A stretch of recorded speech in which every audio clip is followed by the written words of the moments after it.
2 weeks remain until the conference championships kick off here for the CCL season in 2025. I'm Corn. With me is Cash. We've got UBuffalo and the Condors Esports rosters tagging it out in a top cut match in the Northeast Great Lakes division. I think that's what it is. I'm 100% sure. I'm pretty sure it is. Yeah. Okay. So I will say this, as we get closer and closer to the conference championships, each and every single matchup that these teams are going to be playing is going to be influential. Amber, you and I were very instrumental at the beginning of the year saying, hey, I know it's early in the season, but like you only have X amount of matches over the course of the year. You need to make each and every one count. You can afford a couple of losses earlier on in the year, but as we start getting deeper and deeper, and especially 2 weeks away now from the conference championships, that needs to change. Every series feels like a must win. Obviously, you have some leeway though if you're 10-1 like Condors. A little bit of leeway, but again, you give that preface coming into the year and in those early weeks, and suddenly you blink and we're here. And we say that every CCL season, right? It flies by so quickly, and now being a couple weeks out, you have that leeway if you're Condors Esports. For UBuffalo, you've kind of run out of those chances, right? This is a must-win for you, not only to kind of play spoiler, maybe put Condors in a tougher spot, but something for you to still have a leg up in this top cut and try to get in the best position possible going into conference championships, like you said, in the coming weeks. Yeah, absolutely. Speaking of both of these teams, let's look at their head-to-head real quick to see where they've been throughout the season thus far and how things will shape up in this best of 5. Obviously, with a 10-1 record, you are going to favor this Condors Esports roster, but I don't think that tells the entirety of the story. As we look further down that list, though, I think the most glaring and outstanding balance between these two is that control record, with there being quite a large spread between the two teams. Hardpoint and S&D maybe haven't been as favorable for UBuffalo, but again, they're on the winning column for the majority of the matches in the maps that they have played throughout this season. They are going to give Condors quite a challenge in this best of 5 series, but I don't know if it's going to be enough. I'm not sure that it will either, and looking at the respawns and how those maybe are the closest to 500 records you have for UBuffalo, it's one that time and time again you call a must-win. One of 2 maps, Search and Destroy, is going to be what looks like on paper their best odds, and you don't want to go down 0-2 given how glaringly the discrepancy is between the controls, and they don't want to be in a situation where they have to kind of use that to battle back from. So again, on paper, hardly tells the entire story of what a team can bring on a given night, but Condors Esports are sitting about as well as you would like going into tonight's match. Yeah, and I guess we can kind of break that down further too, right? And talk about some of the teams that they have lost to. For UBuffalo, maybe that 8-3 record on paper doesn't look as great, but when we start digging a bit deeper under the surface of those losses for UBuffalo, I think it starts to tell a more complete story of why this series could be a lot closer than that 10-1 and 8-3 record compare it to. For the side of Concords, we'll start there. They had an 0-3 loss to St. Clair. As we all know, they've jumped up into the number 2 slot this week for the top 25 rankings. I don't think that's much of a shock. St. Clair continues to be, like they have been for the last 4 or 5 years inside the college COD scene, a top 3 team. But for UBuffalo, another loss that they had, hey, guess what? It was St. Clair. So that's one of their 3. The second one, Akron Esports. Akron Esports, another top 25 team. This top cut in the northeast of the Great Lakes is pretty stacked if we're going to be completely honest with one another. And then that last loss they had was against the Finish Off Fuel, and of course that was an 0-3 loss. So there are good teams that this UBuffalo Esports roster lost to. Sure, they were 0-3, but okay, you know, now that I look at that hard point on Skyline, it looks a little bit bad. 5 to 250. Yeah, maybe I shouldn't have said that out loud, but regardless, look, both teams have lost to good teams, so I guess that's where the conversation maybe doesn't end, but it definitely starts. It starts, and you can also kind of dive deeper into that. You talked about wanting to bring up the losses. Let's, transition further even to talking about the map specifically. And Alex, there's one thing that stands out that, UBuffalo have where a lot of other teams aren't quite still in the situation 2 weeks out from conference championships, and that's going to be they have yet to play in a regular season match Hacienda for a respawn or a search and destroy. Yeah, no, the Hacienda is definitely blaring. You and I, again, hit on this last week. Andy and I did the exact same thing when we got on our block last week on that Tuesday.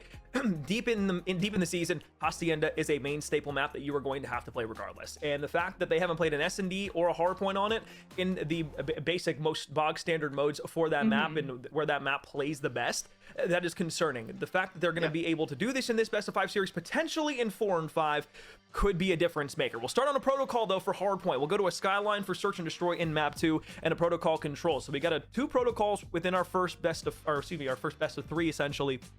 And I will say this, Protocol is a map that we really don't see make it onto the broadcast all that much, especially for that third map of Control. That's kind of like an oddball pick. Most teams either hard veto it, or if it's still on the table there, teams are much more likely to take a Vault or a Hacienda. So that kind of flips things up there when we talk about that map 3. But starting off with the Protocol hardpoint for map 1, this is a map where if you're not able to get things under control and dominate that mid-map early, you will fall behind quite quickly, and it will be very telling going in not even the first set of rotations.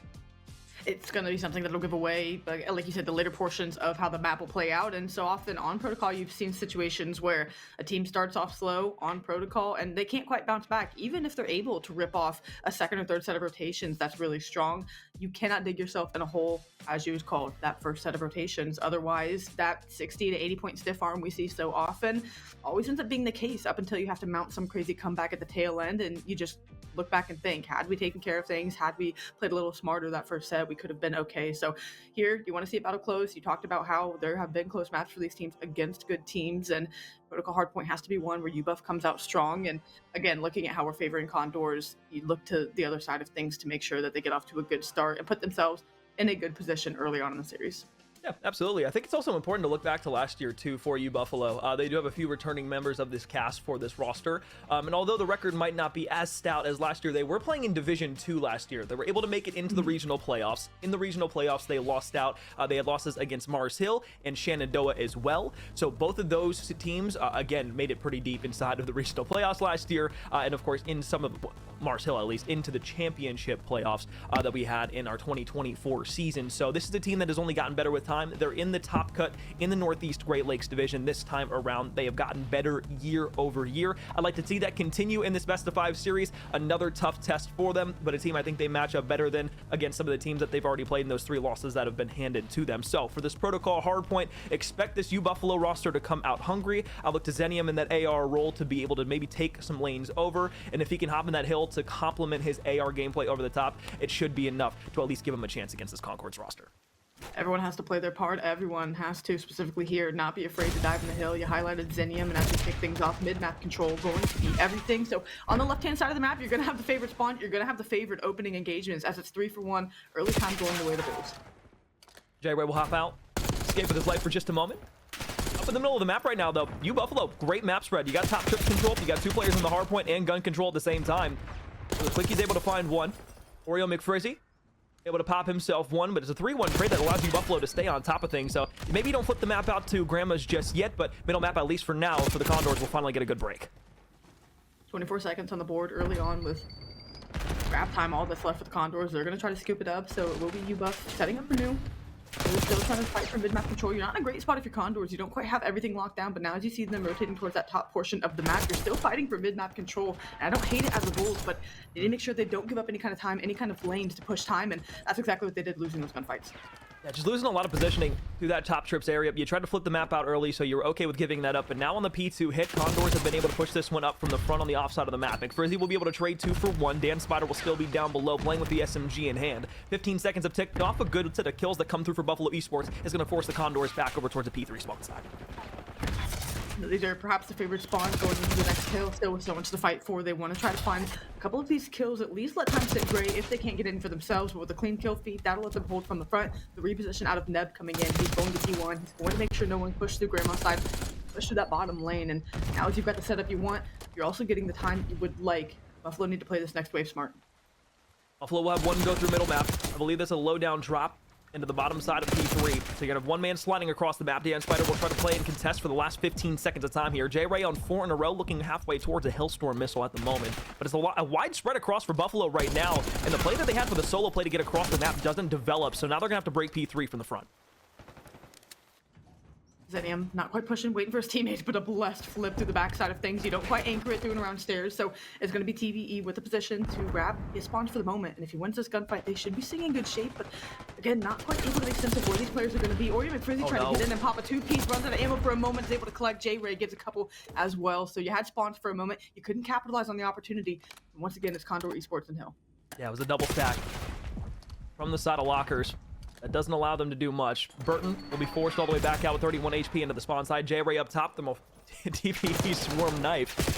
Allow top trips control to go to UBuffalo, but again, they're fighting for the back 20 seconds of time yet again, and nobody's really there on the next set of rotations towards bottom P4. So Dan Spider's gonna have a gunfight here. One player out towards main side of open, and as Swarm will hop in the back door, it's trades that come through for UBuffalo. So it got shaky for a moment, and it still is a bit here, but only one player left on the outside, and they should be able to lock it down. P4 in control for Buff. Now, just the first 15 seconds, you have to take care of business. You can't get broken quickly. And with a couple players falling, all of a sudden, there's that much more pressure to win a couple of these gunfights. J-Ray on the side, J-Ray on the read. Condor Esports are again, and once again, Alex, it's something where you have the positioning, you end up losing it, and they're continuing to fight from the outside looking in, and that's why we're starting to see the score line. It's 20 points right now, but this is a hill that they could easily blow this open with a full 60. And you can see the Condors, how well they were able to play that together. They knew where everybody was coming from UBuff, and although it was about a 20-second setup that they had, they shut it down quite quickly. Everybody slide challing together. Communication is there at the moment. With almost a 40-point lead here, starting to eclipse even further. UBuffalo need an important break, and unfortunately it won't come this time. Yet again, it's all 4 down. The respawn's back over by P3, and now Neb can force his way behind a few players here. They're going to get top mid control as well.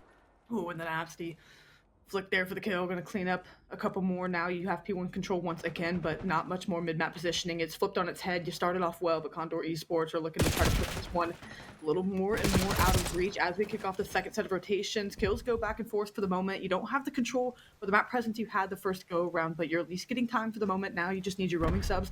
Try and find some good timing. Got to get a couple more kills. Where he had success the first set. Gonna happen once again. Top trips control with the SMG and Ham Swarm. Nice shots at long range.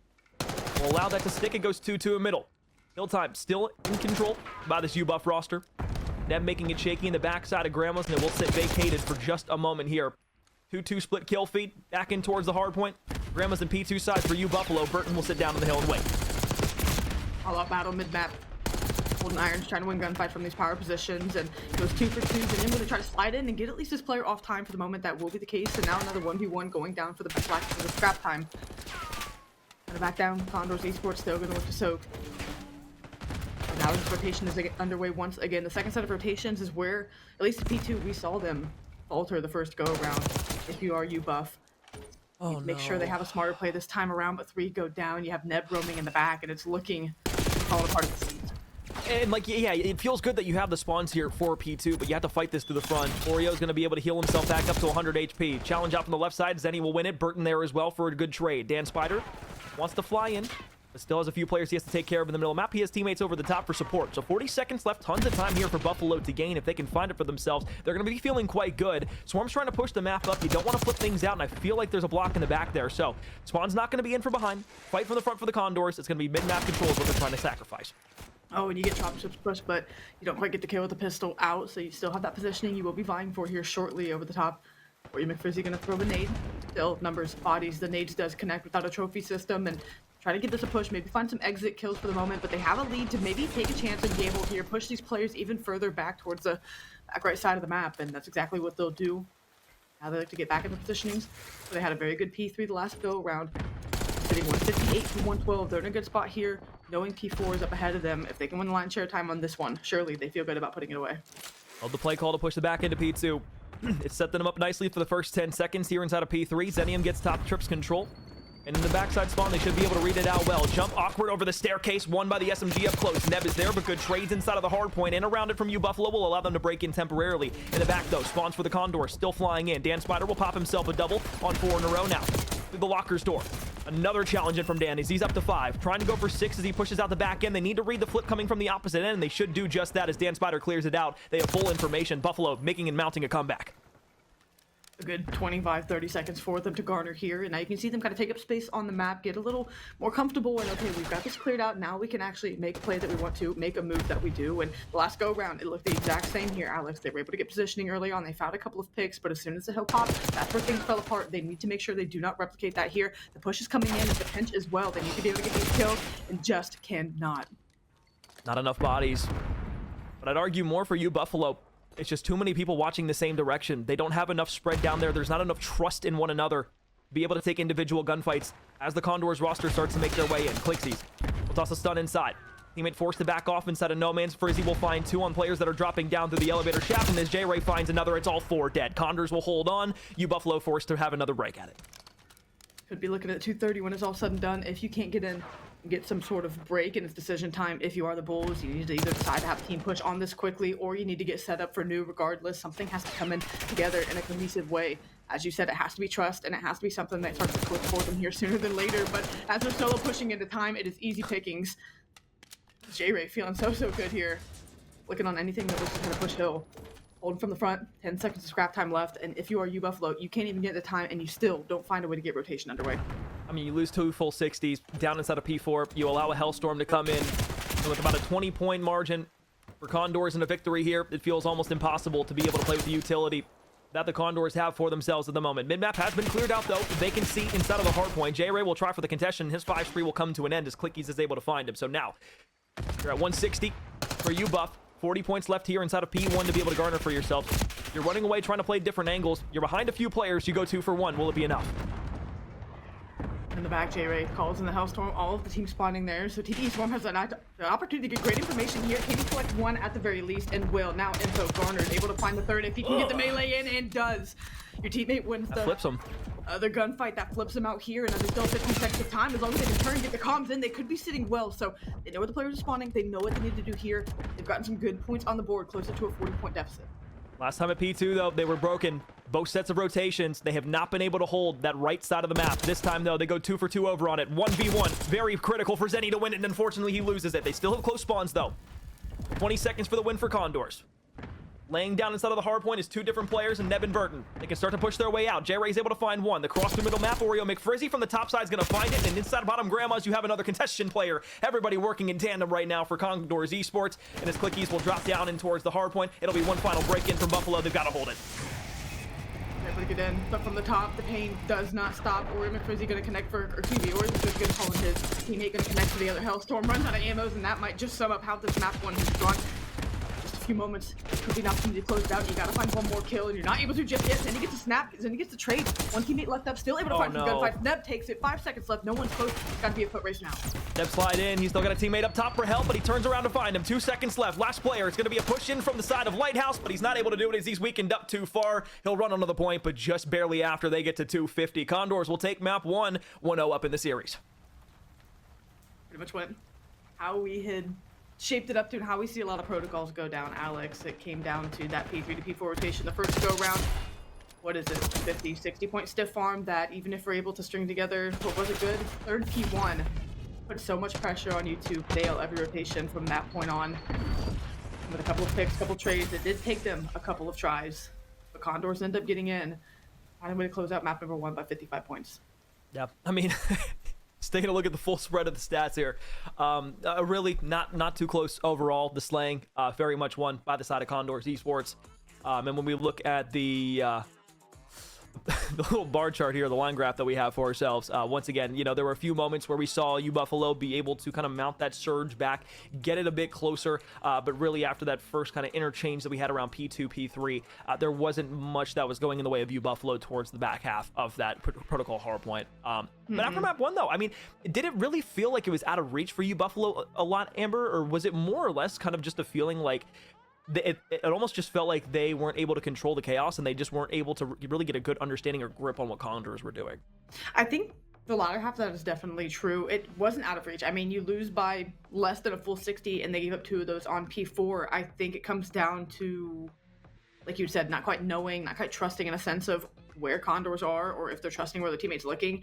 And as a result of that, they end up getting outslayed handedly. And I think that also goes into how poorly the map felt for them. If they keep that slaying a little closer to 1-1, I think they have an opportunity to take map number 1, but because again at moments they were caught turning, caught watching the wrong thing, that makes it look a lot worse than what it potentially could have been. So it wasn't one where they got blown out, and like you'd said, it felt like it was in reach. It just took them a little bit to get going, and at that point, especially on protocol, that map specifically, it can be a little too late. So I think that's what it came down to ultimately. Yeah.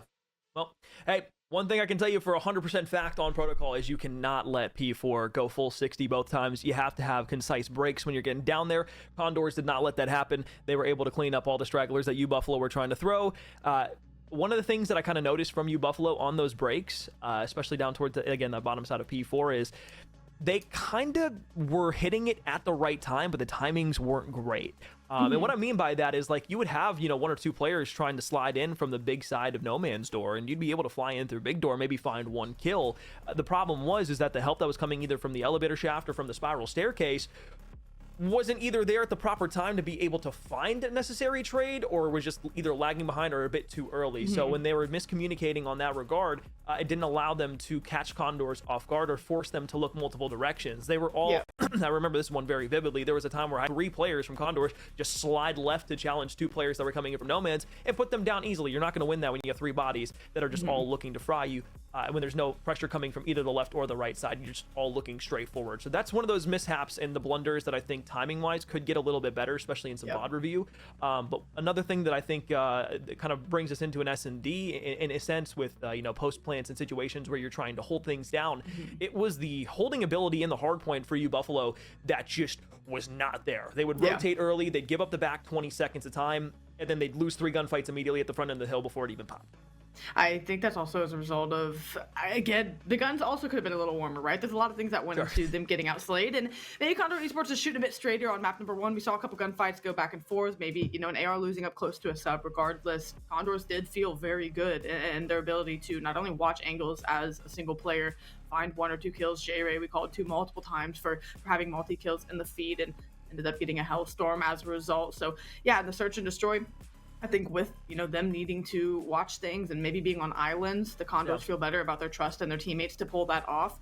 UBuffalo, they have to find a way to capitalize and get an answer, but as far as the slaying is concerned, the search and destroy, they need to play off of one another, put themselves in situations to play trades as well. They cannot let themselves get in a 3-1 man disadvantage situation. It's not going to bode well for them, so they need to, again, play together, play off of one another, let that confidence grow a little bit into the map, and then they can start to maybe spread their wings, start to run a couple more options. Well, we said it wasn't great for the protocol hardpoint for UBuffalo having to go up against a pretty strong Condors roster going into the Skyline S&D, at least on paper, once again, not looking great. 1-3 record from UBuff. The Condors on the opposite side have played this map twice, won it both times. Obviously, I hate saying this every time we look at statistics here in the CCL because it feels like a bore at this point, but like obviously it doesn't tell the entire story of who you were playing these maps against, what top teams or bottom teams that you're able to take or lose this map against. Like there's so many different things that go into the statistic aspect of this where it's kind of hard to get a full grasp of the conversation, but at least on paper when we can look at this like this, yes, it does not look good for UBuffalo going into the Skyline Search and Destroy. However, one of the things that they were able to do, at least towards the end of that protocol, when they were starting to mount that comeback, was being able to put the pressure on the Condors in clutch situations. It was like, hey, you're calling in streaks, you want to win this game, you're trying to close it out. What can we do in order to put the pressure on you, force you to make a mistake? That came from them playing a bit faster, and it felt like they kind of started to get a bit of a flow there at the end of the P2. So that's what I hope to see continue in the Skyline Search and Destroy here, is that want to be able to confuse Condors, get behind them. You can't necessarily do that all that well on Skyline just because of how small the map is. You pretty much have a read on everybody or where they're going to be going, but as long as you can just play fast or just get to that timing just that bit faster than somebody else, maybe you can force a mistake into the Condors. That's what UBuffalo are going to need to win this S&D. Sum it up, put a bow on it. Do not play one-dimensional Call of Duty. Make sure you throw some variety in there, and again, put yourselves in spots where you're not getting blooded and just letting the Condors get out with their lives. That's something that will also spell devastation. But Skyline, you called it, not a map where you can do a ton of crazy things or, you know, maybe catch a crazy timing on a flank. You obviously think of vents. You think of the wrap you can make on the spawn side of the map all the way over to P2. Maybe that can be something they throw early. A lot of teams, various maps, find unorthodox pushes they can make that kind of make the other team have to respect the play that they're able to bring in. So for UBuff, it needs to be that. You put it perfectly where something's got to change, something's got to give, and if that's tempo as well on a map like this, getting there early, taking advantage of your timings, so be it, but you got to make it stick. Oh, Swarm, shaky shots, tries to turn away, thought better of it for a moment, and we'll get the trade through middle map onto Burton. Slide back to cover, doesn't necessarily go their way all that quick, but you have a flank coming in through automatically. J-Ray already behind 2 different players, almost gets the second snap, but once again, it's Swarm being able to help out a teammate who falls to the gunny of his own. Bomb goes down at A, 1 versus 2 for Swarm. Knows this player is, but he gets out. Still doesn't know that someone could be on the flank. Now that has an idea, he's going to back up grass. Reposition. I don't think he gets caught on that. So if he finds this kill cat, it's a 1v1. Now going to snap down, check bomb. Does he get the right angle and timing or answer? Going to be no Oreo. Knowing he needed to push there, and with no information, Swarm with a great opportunity to potentially clutch up that round 1.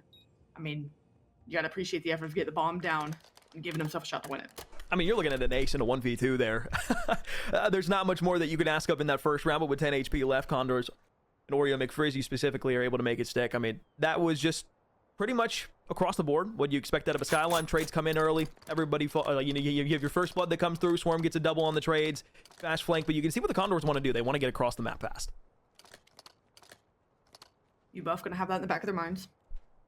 Could in turn play a little slower to at least compensate for it, or as you would call it, maybe get to some spots where they're able to challenge those early on, and that's exactly the case. You get to barbecue, you find the kill. Now TB Swarm can push forward, try to find this last player, but the dance is going around. Got a player behind him for the moment, and Oreo going to make him pay. Now can you find the second round? Fireplace answer, yes. The gunny still shooting straight here in map number 2. Gonna try to find the third. Here's glass break, and now should be able to find the timing in a moment. Sees him hop down. Grill turn around. Oh my lord. Got shaky for a second. Spider with 13 HP is going to have one more player chasing him down. Yeah, you're pretty much not going to win that. Anytime you try to chow it, you got out for a moment, and off the back end is Zenium's first blood inside of the round. It looked good for a moment for UBuff. Unfortunately, though, just that aggression that they want on the defensive side to get into the bar site is ultimately what failed them there. A couple players playing through the middle of the map never got cleared out, and that's what Concords used to get behind. Their teammates buy enough time, making you chase them around, and like you said, that just opens up a soft spot on the map that they take advantage of and have the last 2 rounds. So back on the offensive side of things, you're able to get bombed down, and it was a good-looking round, but you're getting picked at the wrong times where you're letting a flank open, and at times a player getting out without getting traded. So we'll see if they correct that for the moment as things look a little slow. Also, it's going to be pushed through Cap, but I mean, you are in no man's land, and you're going to be caught out now, knowing one more Neb going to try to collect this kill. Almost impossible to push through Top Cat, especially when the defensive side is there and waiting with the ADS. 4 in a row from Neb, 5-1 in the S&D. Dan Spider last alive in a 1v3. So as you play against these last 3 players here, you got a minute around to work with, but the bomb is all the way across the map on the top side of bed. Good luck trying to fight and isolate a 1v1. Give yourself a chance at a 1v2. There's one. 2 to go, but also a lot of clock working against you and holding irons. Will be Condors Esports surely, again, Dan Spider, going to be privy to the fact that someone's going to be laying down watching bomb. The question is going to be who and where. And with time quickly running out, no idea where these last 2 players are. He's going to have to make a move quickly, but so much to clear out, and you can't hardly blame him. Gonna say maybe gets the timing on back cobble as a player that was watching the bomb up top drops down the back staircase, but unfortunately looks left. Doesn't check the right on the heady on the timing, and Neb, who would have thunk it, is the one who cleans it up. 6-1 here in the S&D on 5 in a row. Surely has himself an RCXD, working his way towards a Hellstorm as we speak at this very moment. But just another round where Condors let the game and let the round come to them. UBuff tried to force it heavy on the Top Cat, and they just got shut down in the most simple ways. Quick rounds off the board. Neb doing the majority of damage, as you called to. Maybe we see out of UBuff a little more play together in the duo, running quickly, trying to get Top Cat again, shoulder for information, but Neb, I mean, they just have no one checking mid-map, no one checking pool side, and you get great timing there.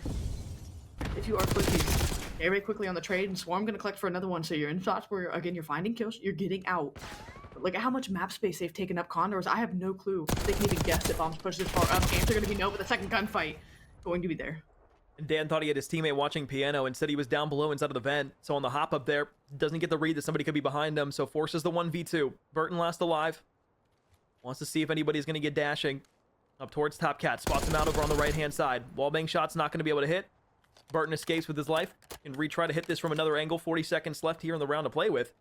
You got a lot of time. The bomb, yes, is on the other side of the map. You win a clutch 1v1. This round changes immediately.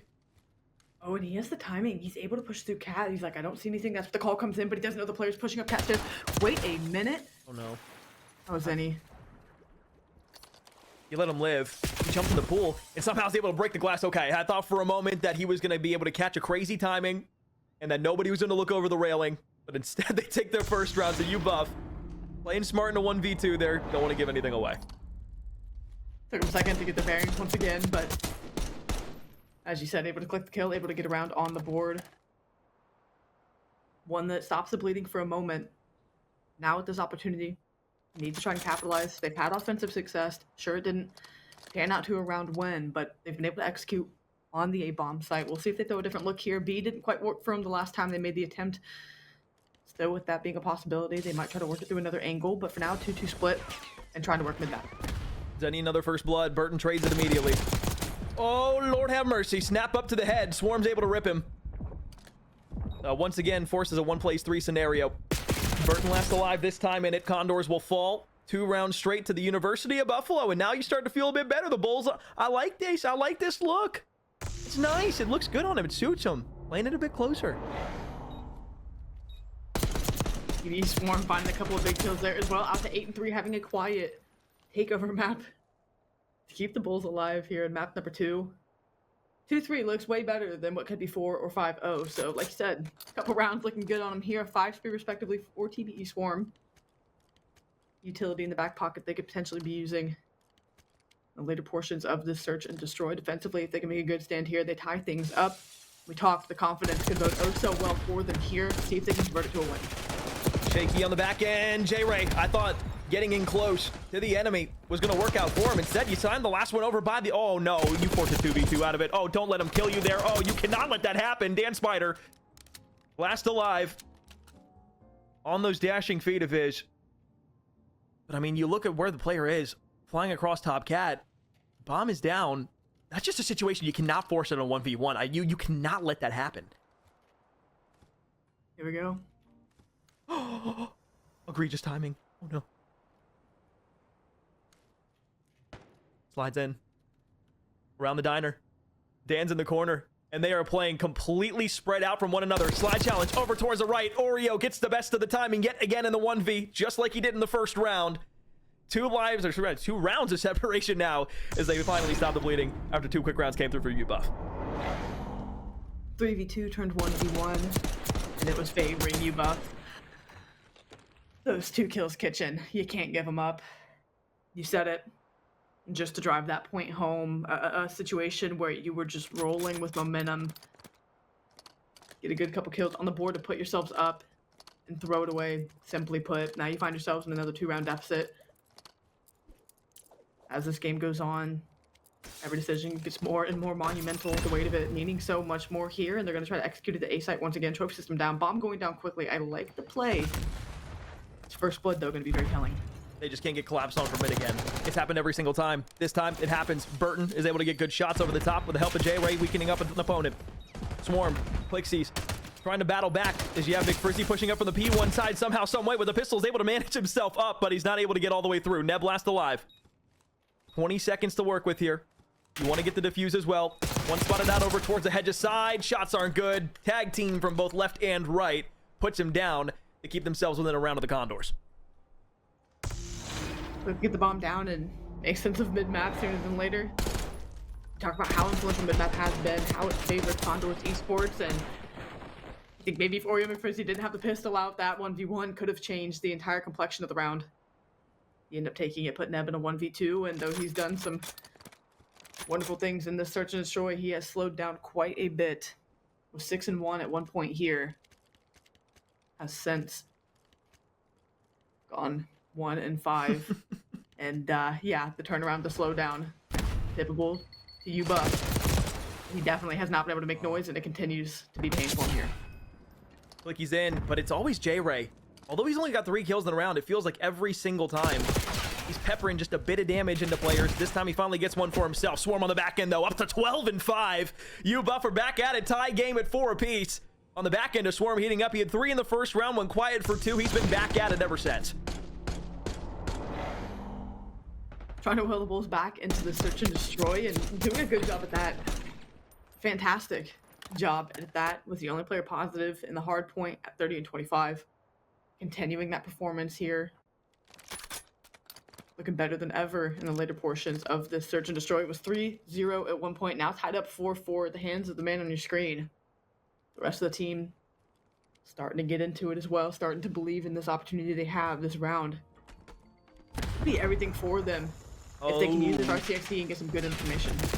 They need information, but I was going to say, he put that in the worst spot possible. You had a clear angle over from P1 and by the bottom of Piano, and that gets you picked immediately and forces Zenny into a 1v4. He's been spotted out over by P1. Burton's up top. They're just going to start flying at him. All he's got to do is throw shoulders, and yeah, that's GG's. There were not a lot of great places to call the RC car in. That possibly might have been the worst. No cover. no way to be again in the spot to get any useful utility out of it. Everyone grouped up waiting for if the RC can find info, and because you're turtled up bottlenecked there around kitchen, it was just free pickings, and we got to see Condors capitalize on that completely. The comeback's been attempted. UBuffalo but one round away. The Condors with the ice, with the composure to close things out here. Can they make it happen? Neb grabs bomb, and this baby's going straight through the middle of the map. It's going to be a 4-4 hit over by the bar. Who's ready for it? UBuff has a few players there. Stun check. Clickies tries to dip back down. Lays down. Goes prone. McFrizzy's able to find one for the first blood. J-Ray. Toe shots. Hi, how you doing, Clickies? You're dead. 2-4. Minute 10 left. Frizzy on the backside. Staircase will walk him down. Swarm the last alive. Sure, he's 12-6 right now, but this would be a miracle feat. Gonna reposition back up. Try to find some timing. Maybe gonna give P1 the look. See if a player is there, and surely that'll be the case. No one playing top bed.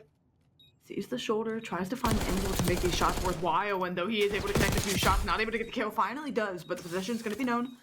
Glass going to be broken, and with 20 seconds left, Alex, less than that to defuse the bomb. All three players in kitchen. I mean, this one should be done, dusted, and over with. Overheat, wrap back through piano. 10 seconds to the good to get the defuse as well, and you are wrapping all the way through the grill. You simply do not have time to make this play.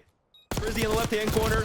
Shots into every single player on the Condors, but it just was not enough time. 1 and 2. Too much manpower from Condors Esports. So what was a 4-4 feat and a comeback from UBuff that started to look quite nice.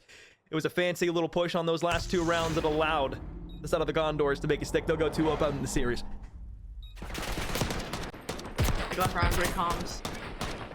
And you have to, again, we've talked a lot about UBuff and you know, success or where they faltered here, but it has been a composed back-to-back maps where Bulls have found themselves in positions to close the deficit and, you know, again, be in spots to take the lead in some of these moments, and they just haven't been able to, and that's the hand of Condors tightening up and saying, okay, look, here's what we need to do. Slow down their momentum, get ourselves back on track. They've done that with a 55-point win in map 1, with a 2-round win here after being up 3-0 in the search and destroy. First bloods go back and forth. The handshook rounds there in the middle of things by 2. And again, when it mattered most, they were just able to play efficiently through mid-map, which was being given up to them every single time. Yep. And by remembering that and by knowing that was a free lane for them, they took advantage of it and just went the traditional way of closing things out. UBuffalo, I don't know if I would want to say they got bested. It felt in a lot of those rounds they beat themselves over it. There was the one round where we had the 3 versus 2 that UBuffalo gave them inside of the kitchen. Overheated back out towards the hedges side of the map. Lost 2 players, forced a 1v1 with Dan Spider.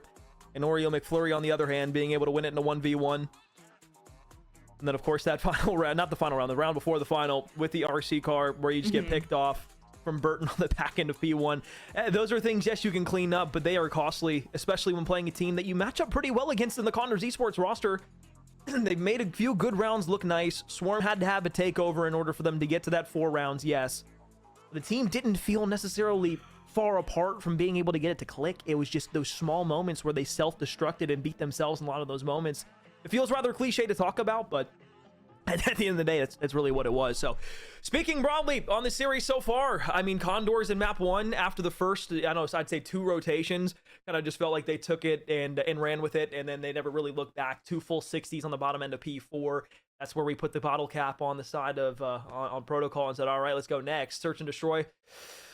A lot of self-deprecating moments there from UBuffalo. Would have loved to see them play that a little stronger, especially with one another, and just those mistakes that they made, unforced errors on the side of the Condors. They were just able to capitalize on it. They win 6-4. Yeah. They go up 2-0 in the series. Before we go to break, Amber, just maybe kind of, where's the vibe check at right now? How are we feeling in the Vibers area? Hey, look, I think we're feeling good, especially from a spectator standpoint, of course, us being on the desk, right? It feels good to see Condors Esports play as strong as they are, especially leaning on their players to step up in big moments to kind of put a bow on what we've seen thus far. Even calling to that search and destroy, Neb gets off to a fantastic start. Oreo McFrizzy's the one that closes it out. So when they need their players to step up, they're doing just that. I think Vibes in the desk, fantastic. I think Vibes in the Condors camp, fantastic. I think for UBuff, like you said, it's a couple of, self-implosion moments, some self-inflicted wounds that, well, this is the only opportunity they have to kind of rectify those wrongs. Even if they end up losing the control, I'd like to see a strong respawn out of them, no matter what it looks like. And hopefully that's something on the other side of the break we can get. But before we go to break, I want to remind you folks at home to rise to the top of your class with the Scuff Gaming Controller, the exclusive controller partner of College COD. All those beautiful paddles on the back and some of those triggers that you just can't find anywhere else. Again, the official and exclusive controller partner of College COD, Scuff Gaming. When we come back from a break, we will see these two teams once again back on protocol for a control. Will it be a 3-0 win for Condors Esports, or will UBuffalo fight back and force us map 4? Welcome back from the break. Hopefully you got yourself a snack, maybe some water to go along with it. UBuff, they needed a refresher, and hopefully that's exactly what they were able to do in that time span that we were gone. Down 0-2 going into a protocol control. This UBuffalo roster has not been the greatest control roster all year long, and hopefully those woes don't continue to catch up to them. If you missed the protocol hard point, it didn't feel like the map really came to them all that much. They started to get it a bit at the end, but aside from that, maybe P1, early bits of P2 break in that first rotation that we had on protocol. In map 1, it wasn't great. Now going into the protocol control though, Amber, as we talked about before we went to break, the S&D, a lot of self-inflicted wounds. The hard point earlier on, communication seemed a bit lacking, self-inflicted moves. So let's see if this protocol on this control is also self-inflicted, or maybe we can stop the bleeding a bit. I hope that they can stop the bleeding, right, for the sake of getting themselves on track, getting a little confidence in their gameplay. And you said it well, in the hard point moments where they maybe lack trust, maybe the communication wasn't as clean or concise as you need it to be, especially playing against this Condors Esports team. So run out of room for errors. They need to play a strong control here. They've seen protocol tonight. They know where they have faltered and fell short. Sure, control plays a little bit differently, but opening things up with what could be a nasty spawn trap. They need to get this one cleared up quickly. Back over to the right. Swarm will fly away. Still a few players making their way back up through the map. Neb around the right-hand side. Try to snap for a few players inside of middle map.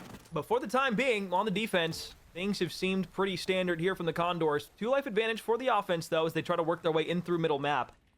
But as you just have somebody over by the helicopter side looking off the spawn, and a few more players just trying to tag team around as they fly forward, I mean, it's pretty much... Yeah, I mean, it's defense. Yeah, it's defense, and it's tough to endure on the offensive side of things. Of course, if you can't break it and clear things out, it also just eats so much of the clock. They're over to B for the moment, able to stop things. You need to collect these players rotating from heli. That's exactly what you do, so you're aware of where the play needs to at least be picked up for the moment, and it's exactly going to be the case. The contest comes in, both sides being worked on for the moment.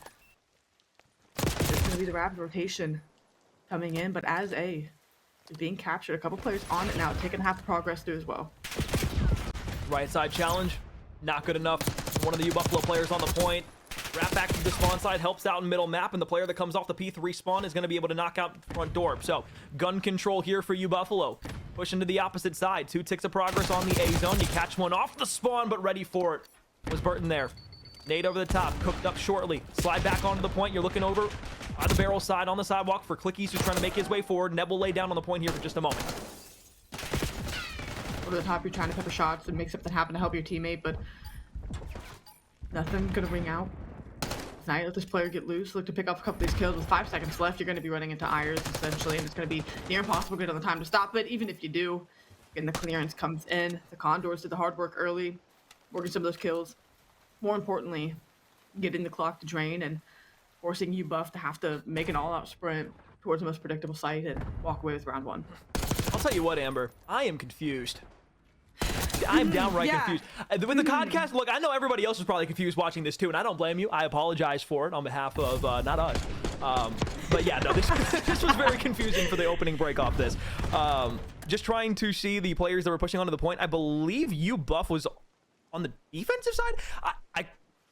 It was them laying down on the point there for a moment. I'm not 100% sure, but hopefully things will be able to recorrect themselves in the correct way here. I'm not really hopeful for it, but hopefully they do. We'll do the best that we can, though, to try and make sure the information that we're giving out is accurate. We have a drop down below from what looks like JRA. Nice gunfight still. Able to get collected, and now as the top trips gunfight goes down, you're able to snap and at least get that one cleaned up. So top trips control garnered for at least one of these teams, but it is going to be UBuff with that for the moment now, trying to push up the spawn side as well and get a few of these kills. Get bullied out rather quickly. 30 seconds drained off the clock. Live's going to be close for the moment, but in behind enemy lines, able to pick up a couple more of these kills, or at least trying to. Your teammate gets the collection, but the top trips push. Surely. Huh. All right. Well, The corner wasn't confusion checked. layers. Yeah, and yeah, He yeah. doesn't kill the guy that jumps up top. So, yeah, as you mentioned, confusion continuing to grow. That time, not Codcaster inflicted, player conflicted. But back in spawn, looks like they're trying to get themselves out here for just a moment. You can see those blue arrows making their way all the way through the back. Just to kind of give you guys an update, sides are flipped. So Condors is going to be blue in game, where the Buffalo roster is going to be yellow. But the numbers are still correct for each individual player. So right now on the offense, we have that yellow bar making its progress forward. This is UBuffalo on the point at the moment. Back in flank still making its way through. Half a tick of progress now on the second tick. They've got all 4 players stacked on the zone, and that's 2 ticks of progress down. Flank from the helicopter almost picked up. Slide challenge back around. You've still got Swarm, and you still got Dip Spider on the point. Trying to shoot a few trophy systems. Getting cleared out now back towards the opposite end. They make the push yet forward. It's still offensive spawns with a 6 life disadvantage for the defense. The kill. Pioneering through, just this dance going around helipad with the player is going to be on time. The defense able to shut it down. 1 tick of progress. It's all that was needed. But now with no map control, you're just trying to sprint forward. It's the exact same situation we found ourselves in just a round ago. And with just 2 seconds left, it's got to be the push. It's got to happen now, and it does. With a couple bodies on it as well. The headshot's starting to connect, but I don't think it'll be in time enough for this A-side gets captured. A contestant comes in briefly, and you get the clearance. Wow. No one close enough to get a toe back on it. Round win garnered. All right, we go defense for defense to start here on Control. Who would have thought that that would be the results after the first 2 rounds have gone in game? So we look to McFrizzy. There was 4 players who were looking to stack that zone late in towards the end of the round with about 5 seconds left. It was McFrizzy out the front door who was able to find 2. Puts himself in a wonderful spot to help out the rest of the team inside of that round. You saw those last 2 players on the zone also get cut down by a few of those Condors players. So as they have now escaped off the zone, we're looking back at 30-30. 1-1 here. And back on the defense is going to be this UBuffalo side. UBuffalo. Take an even map spread to start. Concentrated effort. Getting pushed to mid-map, and it's going to be direct line this time. Little misfire there for a moment.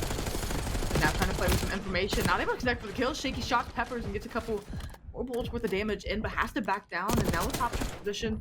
Going to be pushed, able to make that read easily and collects for the kill as well, but mid-map still being fought over as you're kind of grouped up in and around top trips area. No real avenue, no real lane to push through. A flank tries to happen, but again, you were still so turtled up that not quite expecting it on the UBuff side of things now as another flank is underway. Swarm gets through. Got a few players in front of him, but on the A zone, they're starting to make that bit of progress. Player 8 knocked off. So a Swarm will fall. 3 players now dead on the side of Buffalo. And that's going to be all 4. So on a 10 spree is McFrizzy looking for number 11. And he snaps over left. Tries to get back over towards the right. I thought for a moment he could go up to 12. But you get the double-digit streaks. You get the Hellstorm to use. And McFrizzy is having himself one hell of a series thus far against UBuffalo. He has not slowed down from the drop of the hardpoint in map 1. Now this third progress over at A going to be underway. A 1v1 it comes down to, but you're able to get the clearance if you are UBuff. So 4 seconds remaining. Live still fairly close, all things considered. You're not sitting in a bad spot. This next set of kills is going to be oh so critical. You want to try to back these players down the best of your ability. With these trying to make something happen. Still playing his life well and finding these kills. So less than 30 seconds. We've seen this situation time and time again. Next gunfight's going to mean everything. You want these ticks if you're the Condors. You break out of your spawn for a moment and the Hellstorm's going to get called in. Nothing found with it, but information garnered to the Condors roster. Back up top, we look for Neb. Good shots onto the shaky staircase of Zenium. 7 seconds left. They're going to hop on the zone to stall the timeout. Gunfight 1 here for the Condors as they push in. 2 players now stacking on the point. What UBuff was not able to do last time was get 3 ticks on their offensive assault. They were going to be forced to give it up this time on the defense. So now it's 5-2 in the tick life count. Still looking for the B zone with a minute left. Oh, he's still trying to look for this kill and not able to get it. So going to end up being chopped down if you're Neb Burton. Also going to get laid out the defense, trying to get a foothold. Knowing how much the site's going to mean to not give up any ticks. Be ideal. Couple get bullied out. Another pinch coming in through Lighthouse. You're able to stop the clock once again. The defense regrouping, getting where they need to be, and now it's just a hunt for these players. Oh, you got behind him if you're top grandma. First player knocked off the gun. You're looking for a second here on the wrap back if you are Neb. Pushing his way across the minimap at the moment is J-Ray, and he'll get cut down from behind. 5 versus 10. Zenium now up to 5 in a row. He started to light himself up in the series. No man's land fully controlled here by the side of UBuff. We'll swap back over towards the spawn sides. They continue to push the agenda forward. 3 lives remaining versus 9. Another crossfire on the cutoff. They'll get turned around on, but is weakened up on 2 players, and those are the last 2 alive. Full information given away with 10 seconds left, and that very much will and should be the round. That's the whole, sure, you give up the 3rd tick, but a round went on the board, and you can't really be mad about that, as they at least survived by giving up just that 1 additional. It could look dicey for a moment. That transition looked like it was going to at least maybe for a tick's worth go the way of the Condors. But you're able to get back to your positions. Like you said, Zenny going on a 5-6 spree there definitely gave them that outside the map control when they needed it most, and now find themselves up 2-1 here in match number 3.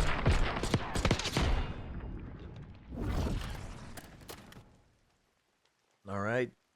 UBuffalo, we've seen what happens on offense on protocol thus far. You are tasked with a very large task of taking down Condors Esports in a map 3. One that you are 6-4 on the year. Out of the 10 controls that you've played, you've won about just a little over half of them. On the offense, 4 ticks are needed to guarantee yourselves the defense. If it's 3, goes down to the kills on the board. Up top control. We had Zenium on board for a moment. Good shots to weaken one up on the P1 point. As you fly up across the top. Everybody falling once again, and that's Fort Head. Oh, no. And then, once again, losing spawn doesn't do too much damage, but quickly going to be another player flying in for the trade, and now going to get out, get loose, try to find another one of these kills. It doesn't get the best of timing, so ends up losing that one. And you are just stuck, stairs, firing shots, unable to connect for anything. A player going to be heli also. Top trips control out of Oreo McFrizzy, a player who has simply had his way at any point in this series, continuing to carve through routes as UBuff team is. Oh, I thought for a second he was going to find those kills from the top rope. Not able to. And as you're just working towards one of the sides, the contestant still in. It hasn't been any clean looks here to start this round off. Over half of it has ticked away. That first tick of progress almost there. He takes an aggressive gunfight over towards the sidewalk. They've cleared out their top trips, so they can sit on the zone for a moment. Gun cleared. Second one on the gun. They're looking for a few more players. You look for Grandmas. Now it's just top Grandmas. You need to stay down if you're on the point, but the tick of progress still being able to work its way forward. 2 players on zone. Trophy system helps out from the 7 ticks that comes across. Minute added. 3 ticks to 3 ticks in the last previous rounds. We're at 5 apiece. They just need 1 to guarantee a defense. Here they go, mid-map control. You start to see him spread out, but they don't have eyes on where Oreo McFrizzy is, and if there's one player who can blow up the entire play, it's going to be him. They need to snuff out this kill, and now as you're getting picked apart, caught out in mid-map, it's going to be a defensive semblance that starts to form. Everyone pushing through the top left lane. You need to be able to find a kill if you're Zenny, and he does this map. And down below, Grandma's fully controlled out, and now you're back in the side of trips. Bottom P3, where the gunfights need to be won. At least for right now, you've done a good job of being able to push yourself out of that spawn trap. But you need to look for player 3. That's Burton. Pushing through no man's land, trying to get behind a few of these players. He was able to take out Dan Spider up top and top trips. Mid still controlled. 13-8 on the lives. You got basically 2 good pushes if you are the Buffalo roster to get on that B zone and get that tick. And one that looked like they're getting a quick transition towards the B site, slipping away from them here is they have to just take the time to clear things out. They haven't been able to work any kind of free kills as it's gone all quiet. Stagnant here for a moment. Kills start to ring out. This push starting to be underway. Trying to get towards time, but again, not able to garner much information to make a confidence play. 8v5. You've gotten yourselves up the map. You're cutting players off of the back end of spawn. All of a sudden, players and bodies starting to drop. You've got those yellow arrows around the B site. Now they're going to be able to stack it. 2 players on. First tick of progress looking to get underway. Not only could they be able to take this round here, but it would be a massive boost of confidence going into round 5. 4 versus 6. 2 lives now dropped off for the assaulting offense. Now it's 1 player left alive here on the zone. Almost able to get the second tick of progress, and I actually think they locked it in. So that's a guaranteed defense, and although the Condors are able to win there, it's a 2-2 game. Defense goes UBuff. UBuff want to close this one out. They did the work offensively there. Push it. The distance gives themselves the best chance on the defensive side of things. Was it enough? Did they fumble an opportunity, losing some of those gunfights on the B side to close things? Only time will tell here, but again, being on defense, they have everything they need to win this control, to force a map 4. They cannot play sloppy and they cannot overheat. We've seen them do that a couple of times in this series. They don't need to force any kind of crazy spawn traps where the opportunity isn't ideal. They can't overextend and then turn and get punished, because We've seen Condors do it time and time again. We talk about composure with this team, and they've shown it all 3 maps of the series so far at different points. Do they have one more left in them? Push out through mid. Swarm dies. McFrizzy looking to push up through no man's. Wants to get a flank on potentially 2 of the players that are going to be over there. And he's able to slide all the way through. So if you are Oreo McFrizzy, you might have just done everything you needed to give your team an in over at the A zone. You're able to find one. Snap back to the second on gun, and there it is. Oh, this is going to fall apart very quickly if you are UBuffalo on the defensive side. There's one player on A. You're all spawning over towards the back end of Grandma's. The contestant player is forcing your spawn in that bottom right quadrant, and now you've got to push basically directly into the mouth of the dragon. That's prolonged this series thus far. 3 lives of separation, half a tick of progress through the second tick on A, and that should just about do it as McFrizzy's on 5. That A zone is very close to being gone, and it just might be. And no one has no idea where he's going to be, still running around Grandma, finding these kills, picking players off mid-map, and continuing to do damage. It could have just near been enough as he finally gets cleared off the map. Now they're going to back up this assaulting line that's pushing forward. A couple more kills, look to connect with these. Now he's trying to at least find a couple more where he can give his teammates opportunities to push up, and this is where they want to try to put any kind of spawn trap. They have a couple numbers, so they can just play together, play off of one another, and trade. It could buy themselves an opportunity to stop a little more of this progress, burn a little more of the clock, and they've done just that here for a moment, Alex. And that was a massive resurgence. And now you've pushed up. Even just one player getting knocked off of the Concord's roster push on offense could spell trouble. 30 seconds left here to play for. Clock stalled out. Bodies on the A zone. All the way back from the bottom side of Grandma, you're able to find a few. Swarm still alive. Looking to make this contection stick. He's able to find the first. Second one challenges around. Elimination goes the way of Condors. In middle map on the gun. It could be a rattle all the way around through the back. Oh, the timing was going to be good for one. You're able to snap on it, and that's the A zone gone. Minute 30. You're pushed up the map. You've got all 4 bodies here. Condors need to, they need to be careful. Have to be so careful. Have to not get picked here and push back even further. Now his lives start to dwindle, and now that you have this momentum pushing forward, it's just a matter of what kind of timing can you find on these kills. And this is that overheat, that overcheck, pushing the spawn side when all of the numbers for Condors Esports are pushed up, and now you've got a player pinned down Lighthouse. Again, J-Ray trying to get loose here with a sub. Oh, wasn't spotted out. But J-Ray might be able to find Spider down below. Dan and the rest of the teammates now trying to flood back around. They have to go through the outer side of the lighthouse, and they are all dead. 4 bodies once again, almost ready to stack on the point. Oreo McFrizzy pushed up into the spawn side, trying to just run through this UBuff defense, and up to 41 and 21. 2 ticks of progress on the B zone. Challenging from Swarm on the right-hand side. He's got to go massive like he did in the S&D, but he's not going to be able to do so. 1 versus 10. Clicky's the last alive. And without even being able to get back onto the zone, he finds 1 as the consolation prize. But Buffalo will falter in the control. They'll go to 6 and 5 on the season. But more importantly, they will lose the Series 0-3. Concords improved to 11 and 1. Composure, composure, composure. Comeback attempted in the hardpoint, map 1. Ran out of gas. More so Condors clutched up. Map 2, it was 3-0. Then we were looking at 4-4. Found a way to whip off 2 straight rounds and close out map 2. Here, you push at the distance. You secure defense on a protocol control. And how many teams get pushed to around 5? And somehow the only offensive round you win is in around 5. And again, the ice factor on this team. Sure, we only kind of keep that clutch statistic and around some of those, closer maps and everything. But for these ones to go down to the wire like they did, it was never out of reach for Buffalo. But I think it's more so a testament to how much trust these Condors players have in one another. 4 players to step up and make big plays. Oreo McFrizzy start to finish, had a fantastic night. But the supporting cast also did their job very much. We called out every player at different times for making impactful plays. And to close out that control is a testament to every one of those players on the team. A close series on paper, as we like to see here, but at moments, the discrepancies glaring between these 2 squads, and that's where the Condors took the most advantage of, any given map. Close series.